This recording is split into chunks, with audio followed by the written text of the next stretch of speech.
आदरणीय मोदी जी के मंत्रिमंडल में मेरे सहयोगी आदरणीय शिवराज सिंह जी, मध्य प्रदेश के लोक निर्माण मंत्री राकेश सिंह जी, मंच पर उपस्थित सभी आदरणीय मंत्रीगण, सांसदगण, विधायकगण, सभी नेतागण और उपस्थित सभी भाई और बहनों, सबसे पहले मैं विदिशा की जनता को हृदय से बहुत बहुत धन्यवाद देता हूं कि आपने बहुत ही हृदय स्पर्शी हम सबका स्वागत किया है। बहुत बहुत धन्यवाद। किसी भी नेता के जिंदगी में उसकी सबसे बड़ी पूंजी अगर कोई होती है तो जनता का विश्वास और जनता का प्रेम। मैं शिवराज जी को बताना चाहूंगा कि इन दो बातों में आप बहुत धनवान हैं। यहां की जनता ने 12 बार आपको चुनकर दिया है और एक प्रकार से ये रिकॉर्ड भी बना है। मैं जब भारतीय जनता पार्टी का अध्यक्ष था तब मुझे याद है प्रणब मुखर्जी वित्त मंत्री थे और शिवराज जी को लगातार 3 बार मध्य प्रदेश के मुख्यमंत्री के नाते कृषि विकास का दर जो बढ़ाते गए उसके कारण स्पेशल अवार्ड मिला था। मैं विदर्भ से हूं, वहां 10,000 से ज्यादा किसानों ने आत्महत्या की है। ये रोड, ब्रिजेस, टनल ये बहुत बनाने का मुझे मौका मिला, पर शायद आप में से बहुत से लोगों को पता नहीं होगा, मैं 90% काम केवल किसानों में करता हूं। मैं 15 डिलीट डॉक्टरेट्स मुझे मिली है, उसमें से 7 कृषि विज्ञान में मिली है। महाराष्ट्र के सभी एग्रीकल्चर यूनिवर्सिटी की भी डिलीट मिली है। मैंने अपने जीवन में ये किसान आत्महत्या न करे इसके लिए अपने जीवन को समर्पित करके उसको अपना उद्दिष्ट माना है।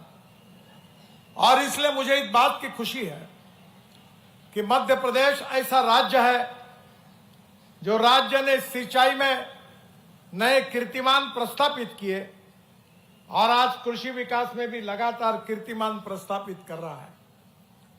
ये जो इलाका है, यहां का जो गेहूं है वो पूरे दुनिया में जाता है। यहां का बासमती चावल प्रसिद्ध है, पर आने वाले समय में किसानों के लिए और कुछ काम करने की आवश्यकता है। पूरे विश्व में परिस्थिति ऐसी है, हमारे शिवराज जी लगातार कोशिश कर रहे हैं, प्रयास कर रहे हैं, उनके प्रयासों को अच्छा फल भी मिल रहा है, पर पूरे विश्व में जो किसानों की स्थिति है उसमें अनेक प्रकार के चैलेंजेस हैं। कपास सस्ता है, कपड़ा महंगा है, गेहूं सस्ता है, ब्रेड बिस्किट महंगे हैं, संतरा सस्ता है, जूस महंगा है, सोयाबीन सस्ता है, तेल महंगा है। और इसलिए मैं लगातार एक कोशिश करते आया हूं कि हमारा किसान अन्नदाता तो है ही, पर हमारा किसान ऊर्जादाता बने। और मुझे बताते हुए खुशी हो रही है कि विदिशा लोकसभा को जितनी बिजली लगती है उतनी बिजली मैं हमारे क्षेत्र में हमारे किसानों से तैयार करता हूं। हमारा किसान ऊर्जादाता है, ईंधन दाता है। हमारे देश में इथेनॉल आया, आज हमारे देश में पेट्रोल का पर्याय इथेनॉल बन चुका है और इथेनॉल से जनरेटर सेट से लेकर ट्रक, बसेस, कार, स्कूटर सब चलने लगी है। मैं ट्रांसपोर्ट मंत्री हूं, मैं आदरणीय मोहन यादव जी से अनुरोध करूंगा कि आज मुझे जब भोपाल के हवाई अड्डे पर बैठा तो इलेक्ट्रिक की कार देखी, मैंने उनको धन्यवाद दिया। हम 22 लाख करोड़ रुपए का फॉसिल फ्यूल इंपोर्ट करते हैं, पर हमारा देश किसान अन्नदाता, ऊर्जादाता, ईंधन दाता बना। अब इलेक्ट्रिक भी आई है। मेरे पास हाइड्रोजन की गाड़ी है जिसका नाम है मिराई, जो जापानी शब्द है। मिराई का अर्थ होता है भविष्य। हमारा किसान हाइड्रोजन भी देता है, हाइड्रोजन भी बना सकता है। वो भी बन रहा है। और मैं आज मोहन जी आपको सबसे बड़ी बात बताने वाला हूं कि सेंट्रल रिसर्च ऑर्गेनाइजेशन और CSIR के माध्यम से हम सबका एक सपना था, मैं पीछे लगा था। हमारे देश में 50 लाख टन डांबर इंपोर्ट होता है। अब राइस स्ट्रॉ जिसको हम परली कहते हैं, cotton straw, wheat straw, bagasse, इससे डांबर बना है। और 15 दिन पहले दिल्ली में 15 कंपनियों ने मेरे हाथ से डांबर बनाने का पेटेंट टेक्नोलॉजी का लिया है। अब किसान डांबर दाता भी बन गया। इतना ही नहीं तो मैं खुद देहरादून से हवाई जहाज में बैठकर किसानों ने तैयार किए हवाई ईंधन पे बैठकर आया हूं। अब हेलीकॉप्टर और फाइटर जेट भी चलने लगे हैं। गेहूं चावल तो हमने करनी चाहिए, कपास और फल फूल सब्जियां बनानी चाहिए, और उसके साथ किसान को अन्नदाता, ऊर्जा दाता, ईंधन दाता, विटामिन दाता, हाइड्रोजन दाता, हवाई ईंधन दाता बनाएंगे तो इस देश का किसान की तस्वीर बदल जाएगी। लोग गांव से शहर की ओर नहीं जाएंगे तो शहर से वापस फिर से गांव की तरफ जाएंगे। वो दिन अब दूर नहीं है। और हम सबको अपने प्रयासों से ये कोशिश करनी है।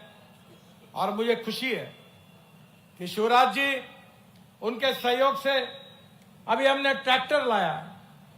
मेरे घर पे इलेक्ट्रिक का ट्रैक्टर है, अब CNG का ट्रैक्टर आ गया है। 1-1 लाख रुपए किसानों की बचत हो रही है।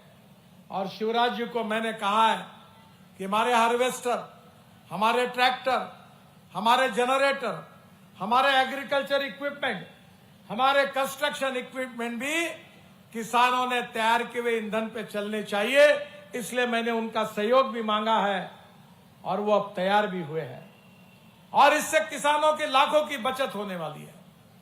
मुझे बहुत खुशी है कि शिवराज जी के नेतृत्व में लगातार गांव, गरीब, मजदूर, किसान का कल्याण करते हुए मोदी जी के मार्गदर्शन में इस देश के किसानों को खुशहाली देने की रात दिन मेहनत लगातार शिवराज जी कर रहे हैं।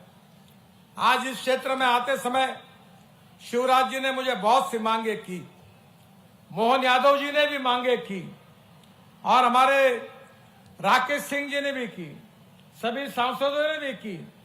मेरी चिंता ये नहीं है कि मैं मांगे पूरी कर सकता हूं, पर मैं मांगे पूरी करते करते कितने समय भाषण दूंगा, ताकि समय की कमी होगी।